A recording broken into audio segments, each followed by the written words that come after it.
안녕하세요. 쓰고 생각하면 행복한 과목, 수학을 가르치는 동순우가 선생님입니다. 이번 영상에서는 천재교육교과서 수학 1 16페이지의 소단원 확인 문제를 해결해 보도록 하겠습니다. 준비됐나요? 갑시다! 그럼 1번 문제부터 차례대로 해결해 보도록 합시다. 먼저 가로 1번입니다. 마이너스 27의 세제곱근은 마이너스 3이다. 아니죠. 뭐가 잘못됐을까요? 세제곱근이라는 말은 3번 곱해서 마이너스 27이 나오는 수를 말합니다. 3차 방정식의 근을 말하는 거기 때문에 세제곱근의 개수는 3개가 존재하게 되겠죠.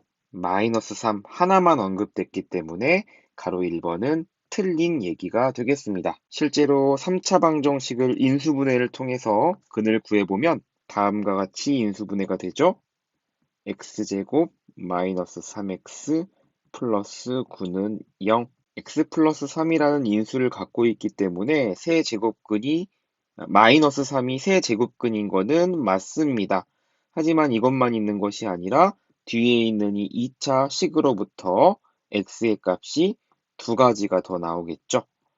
그래서 가로 1번은 틀린 얘기가 되겠습니다. 가로 2번 9의 4제곱근 중 실수인 건 루트 3과 마이너스 루트 3이다. 그렇죠. 4번 곱해서 9가 나오는 x 중 실수인 것을 구하면 됩니다. 다음과 같이 인수분해가 되죠. x제곱 더하기 3은 0. x제곱 더하기 3이 0이 되는 x값을 구하면 허수가 나오죠. x제곱 빼기 3이 0이 되는 x값을 구하면 실수가 나옵니다. 그래서 이 인수로부터 우리는 루트 3과 마이너스 루트 3을 찾을 수 있겠네요. 또는 이렇게도 설명해 볼 수 있을 것 같아요. 4제곱근 중 실수인 것은 두 가지가 있죠. 하나는 양수, 하나는 음수. 그리고 그것을 우리는 기호로 다음과 같이 표현할 수 있었습니다. 4제곱근 루트 9 마이너스 4제곱근 루트 9. 우리는 지수의 확장 단원에서 유리수인 지수를 어떻게 표현하는지를 배웠으니까 그것을 이용하면 4제곱근 루트 9 같은 경우에 4제곱근 루트 3의 제곱과 같고 이것을 다음과 같이 표현할 수 있다고 배웠죠. 그러면 3의 2분의 1제곱과 같고 이것이 루트 3으로 표현할 수 있습니다. 마찬가지 방법으로 얘는 마이너스 루트 3으로 바꿔볼 수가 있겠죠. 이렇게 표현하는 방법도 있다. 가로 2번은 맞는 표현이 되겠습니다. 가로 3번 봅시다. n이 홀수일 때 마이너스 3의 n제곱근 중 실수인 것은 없다. 아니죠. 왜 그럴까요? n이 홀수일 때 y는 x의 n제곱의 그래프를 생각해 봅시다. 이 n제곱근 중 실수인 것은 우리가 y는 x의 n제곱과 y는 a라는 직선의 교점을 통해서 우리가 찾을 수 있었죠. 특히 n이 홀수일 때는 그래프가 다음과 같이 원점에 대해서 대칭인 그래프가 그려진다는 걸 배웠습니다. 마이너스 3의 n제곱근 중이라고 했으니까 y는 마이너스 3이라는 직선을 그리고 교점을 찾아 그것의 x좌표를 구하면 되겠죠? 이렇게 분명히 실수가 존재합니다. 그래서 3번은 틀린 얘기가 되겠네요. 계속해서 네 번째 보도록 합시다. n이 짝수일 때 3의 n제곱근 중 실수인 것은 2개이다. 그렇죠. n이 짝수일 때 y는 x의 n제곱 그래프를 생각해 봅시다. 그럴 때 그래프는 y축에 대해 대칭은 그래프가 그려졌었죠. 3의 n제곱근 중이라고 했으니까 y는 3이라는 직선을 그려보면 다음과 같이 교점의 개수가 2개가 생긴다는 거 알 수 있습니다. 양수 하나, 음수 하나, 실수인 것은 2개가 맞겠네요. 4번은 맞는 말이 되겠습니다. 가로 5번 보실까요? 0의 제곱근은 없다. 아니죠. 0의 제곱근이라는 말은 제곱해서 0이 나오는 값을 말합니다. 그럼 0이 되겠네요. 따라서 0의 제곱근은 0입니다. 5번은 틀린 얘기가 되겠네요. 됐나요? 그럼 다음 문제로 넘어가 봅시다.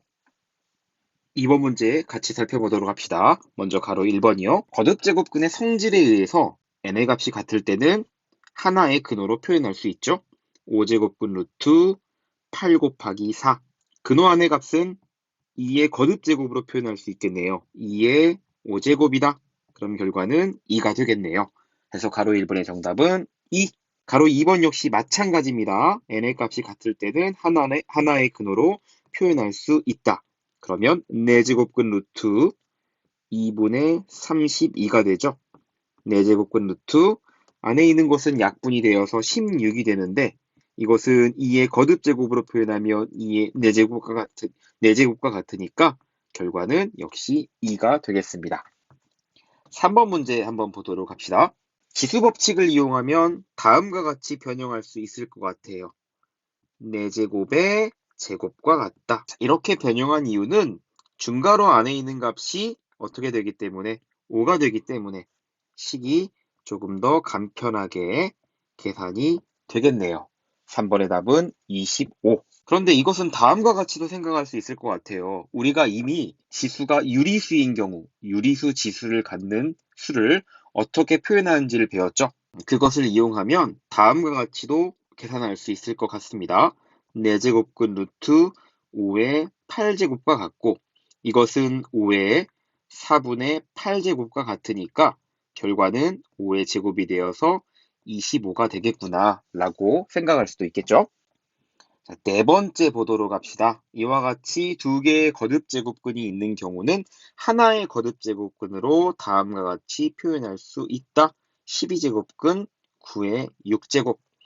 9는 3의 제곱으로 표현할 수 있으니까 주어진 식은 다음과 같이 바꿀 수 있겠고요.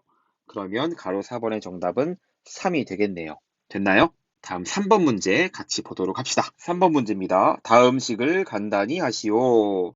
조금 복잡해 보이는 수들이 나열이 되어 있는데 하나하나 값을 계산하면서 정리해 보도록 합시다. 첫 번째 수를 보면 4제곱근 루트 25의 제곱입니다. 다음과 같이 변형할 수 있겠네요. 25는 5의 제곱과 같으니까 지수 법칙을 이용하면 4제곱근 루트 5의 4제곱과 같다. 두 번째 값은 어떻게 계산이 될까요? 그렇죠. 5가 되겠죠. 세 번째 값은 여러 가지로 표현하는 방법이 있겠는데 우리는 유리수가 지수인 수를 어떻게 계산하는지를 알고 있으니까 그것을 이용해서 식을 바꿔봅시다. 그러면 5의 3분의 6제곱과 같겠죠? 지수가 결국은 2가 되니까 값은 5의 제곱인 25가 되겠죠. 이렇게 네 번째 값을 간단히 정리해 보겠습니다. 근호 안에 마이너스 5의 4제곱이 있는데 이것은 5의 4제곱과 같죠? 정리하면 4제곱근 루트 마이너스 5의 4제곱은 4제곱근 루트 5의 4제곱과 같습니다. 즉 마이너스 4제곱근 루트 5의 4제곱과 같으니까 주어진 식을 간단히 정리하면 다음과 같이 표현할 수 있겠네요. 5 더하기 5 더하기 25 마이너스 5. 그럼 결과가 30이 되겠네요. 그래서 3번의 답은 30이 됩니다. 자, 여기서 여러분들이 흔히 하는 실수가 한 가지 있는데 바로 4제곱근 루트 마이너스 5의 4제곱을 계산하는 과정입니다. 혹시 이것을 마이너스 5로 생각한 사람 있나요? 자, 아까 4제곱근 루트 마이너스 5의 4제곱의 계산을 이와 같이 바꿔서 계산을 했습니다.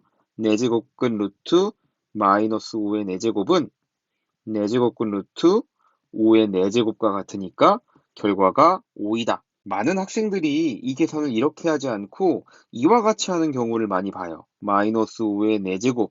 4제곱근이고 여기에 4번 곱했으니까 그러면 근호가 없어져서 얘가 마이너스 5가 되는 거 아닌가요? 이렇게 계산하는 친구들이 참 많은 것 같아요. 아니죠. 왜 그럴까요? 자, 4제곱근 루트 마이너스 5의 4제곱이라는 말은 무슨 말일까요? 이것은 마이너스 5의 4제곱에 4제곱근 중 실수인 것을 의미하죠. 특히 4제곱근 중 실수인 것은 두 가지가 존재합니다. 하나가 양수고 하나가 음수고 이 거듭제곱근은 앞에 음수가 없으니까 이것은 양의 실수를 의미하는 거죠. 그쵸? 다시 얘기하면 y는 x의 4제곱의 그래프와 y는 마이너스 5의 4제곱의 직선. 그러면 마이너스 5의 4제곱은 양수니까 x축 위에 이렇게 그려지겠죠? y는 마이너스 5의 4제곱. 이렇게 두 개의 교점의 x좌표 중 양의 실수, 양수인 걸 말하는 거니까 바로 이 지점에 있는 실수값을 말하는 겁니다. 이게 바로 4제곱근 루트 마이너스 5의 4제곱이 되는 겁니다. 이게 마이너스 5는 아니죠? n제곱근 루트 a라는 거는 다음과 같은 의미를 갖고 있기 때문에 n번 곱했다고 해서 무조건 근호가 벗겨진다? 이렇게 외우시면 안 된다라는 겁니다. 아시겠나요? 이와 같은 계산이 허용되는 경우가 있죠. 어떤 경우 그럴까요? 예를 들면 세제곱근 루트 마이너스 5의 세제곱. 이것은 마이너스 5의 세제곱의 세제곱근 중 실수인 것을 말하죠. 이런 경우 의심의 여지 없이 근호를 벗겨서 마이너스 5라고 정리하시면 됩니다. 왜 그럴까요? 역시 마찬가지로 그래프를 그려보면 알 수 있어요. y는 x의 세제곱의 그래프를 그려보면 다음과 같은 원점에 대해 대칭 그래프가 그려집니다. 마이너스 5의 세제곱이다. 마이너스 5의 세제곱이라는 거는 음수가 되겠죠? 그럼 x축 아래에 있는 이와 같은 직선이 그려지겠죠? y는 마이너스 5의 세제곱. 세제곱근 루트 마이너스 5의 세제곱이라는 거는 다음의 교점의 x좌표를 의미하는 거니까 바로 여기에 위치하게 되겠죠. 세제곱근 루트 마이너스 5의 세제곱 해서 이 값이 마이너스 5가 되는 겁니다. 마치 세제곱근이고 3번 곱했으니까 근호가 없어진다 라는 계산이 가능한 것처럼 우리가 사용할 수 있겠죠. 됐나요? 자, 그럼 다음 문제 보도록 합시다. 4번 문제 보도록 합시다. 다음 수를 a, b로 나타내시오. 자, 먼저 가로 1번 문제 보도록 할게요. a가 세제곱근 루트 2니까 2를 우리는 이렇게 표현할 수 있겠네요. a의 세제곱. 그래서 가로 1번의 답은 a의 세제곱이 되겠습니다. 자, 가로 2번 문제 보도록 합시다. 6이라는 거는 2 곱하기 3과 같으니까 이렇게 생각해 볼 수 있을 것 같아요. 2는 a의 세제곱과 같죠? 3은 b의 제곱과 같겠네요. 그래서 가로 2번의 답은 a의 세제곱 곱하기 b의 제곱이다. 또는 이렇게도 생각해 볼 수 있을 것 같네요. 또는 이렇게도 생각해 볼 수 있을 것 같아요. b를 제곱하면 결과가 뭐가 나옵니까? 3이 나오죠. 6이라는 거는 2 곱하기 3과 같으니까 얘는 2 곱하기 b의 제곱으로도 표현할 수 있겠네요. 이렇게 표현해도 맞고 이렇게 표현해도 맞습니다. 자, 그 다음 세 번째 4제곱근 루트 3인데요. 4제곱근 루트 3은 3의 4분의 1제곱과 같고 이것은 바꿔 표현하면 3의 2분의 1제곱에 2분의 1제곱과 같겠네요. 그리고 이것은 루트 3의 2분의 1제곱과 같고 루트 3이 b라고 했으니까 이것은 b의 2분의 1제곱 이렇게 표현할 수 있겠네요. 다음과 같이 표현해도 맞고요. 이와 같이 표현해도 틀리지 않습니다. 네 번째 한번 보도록 합시다. 12라는 건 2의 제곱 곱하기 3으로 표현할 수 있을 것 같아요. 우리가 앞서 2를 a의 세제곱으로 표현할 수 있었는데 그러면 2의 제곱이라는 거는 a의 6제곱과 같겠죠. 그리고 3은 b의 제곱으로 표현할 수 있을 것 같습니다. b의 제곱. 따라서 6제곱근 루트 12라는 것은 12의 6분의 1제곱과 같고 12를 a의 6제곱 곱하기 b의 제곱으로 표현할 수 있으니까 지수법칙을 이용하면 다음과 같이 표현할 수 있겠네요. b의 3분의 1제곱 또는 이렇게도 표현할 수 있을 것 같습니다. a 곱하기 세제곱근 루트 b 이렇게 표현해도 맞고요. 이렇게 표현해도 틀리지 않습니다. 됐나요? 자, 그럼 다음 문제로 넘어가도록 할게요. 5번째 마지막 문제입니다. 부피가 72,000인 직육면체 부피 얘기가 나왔네요. 먼저 직육면체를 그려볼까요? 자, 이와 같이 생긴 게 직육면체죠. 이렇게. 자, 이런 직육면체의 부피를 구하기 위해서는 우리가 세 가지를 알아야 합니다. 가로의 길이, 세로의 길이, 그리고 높이를 알아야겠죠. 자, 이것들을 편의상 각각 x, y, Z라고 해볼게요. 부피가 72,000이다 라고 얘기했는데, 얘기하면 x, y, z의 값이 72,000이다 라고 얘기할 수 있겠죠? 자, 이러한 분리수거함이 있는데 문제를 읽어보니까 이 분리수거함에 세로의 길이가 가로의 길이와 같고 높이는 가로의 길이의 3배이다. 자, 우리가 세로의 길이를 뭐라고 놨죠? y라고 놨고 가로의 길이를 x라고 놨는데 그것이 같다고 하네요. x랑 y가 같구나. 높이는 가로의 길이의 3배이다 라고 했습니다. 높이를 z라고 했고 가로의 길이를 x라고 했으니 둘 사이는 다음과 같은 관계가 성립하겠네요. 이때 구하고자 하는 게 뭡니까? 밑면의 넓이를 구해보자. 밑면의 넓이. 다시 말하면 x 곱하기 y를 구해보자. 정리가 됐나요? 봅시다. 구하고자 하는 게 x 곱하기 y인데 x랑 y가 같으니까 우리는 x제곱을 구하면 될 것 같아요. x, y, z 사이엔 다음과 같은 관계식이 성립합니다. x는 y와 같고 z는 3x로 표현할 수 있어요. 이것들을 정리하면 다음과 같이 표현할 수 있겠네요. x 곱하기 3x가 72,000이다. 다시 말하면 3x 세제곱이 72,000과 같다는 얘기고 이것은 다음과 같이 정리가 되겠죠? 2, 4, 0, 0, 0. 다시 말하면 x의 세제곱이 24,000과 같다. 자, 구하고자 하는 거는 x의 제곱이었습니다. x의 제곱을 x의 세제곱으로 표현하면 지수법칙을 이용해서 다음과 같이 표현할 수 있겠죠? 즉 24000의 3분의 2제곱이다. 자, 밑면의 넓이는 다음과 같이 표현할 수 있겠네요. 또는 이것을 다르게도 표현해 볼 수 있을 것 같아요. 가로 안에 있는 24,000을 바꿔 표현하면 어떻게 표현할 수 있을까요? 뭐 다양한 표현 방법이 있겠지만 24,000이라는 것은 3 곱하기 20의 세제곱과 같죠. 그럼 24,000의 3분의 2제곱이라는 건 3 곱하기 20의 세제곱에 3분의 2제곱이라는 거와 같으니까 지수법칙을 이용하면 이것이 다음과 같이 표현되는 것 같네요. 3의 3분의 2제곱 곱하기 20의 제곱. 그럼 이렇게도 값을 표현할 수 있을 것 같습니다. 세제곱근 루트 3의 제곱이다. 또는 400 곱하기 세제곱근 루트 9 이렇게 표현할 수 있겠죠. 이렇게 표현해도 되고요.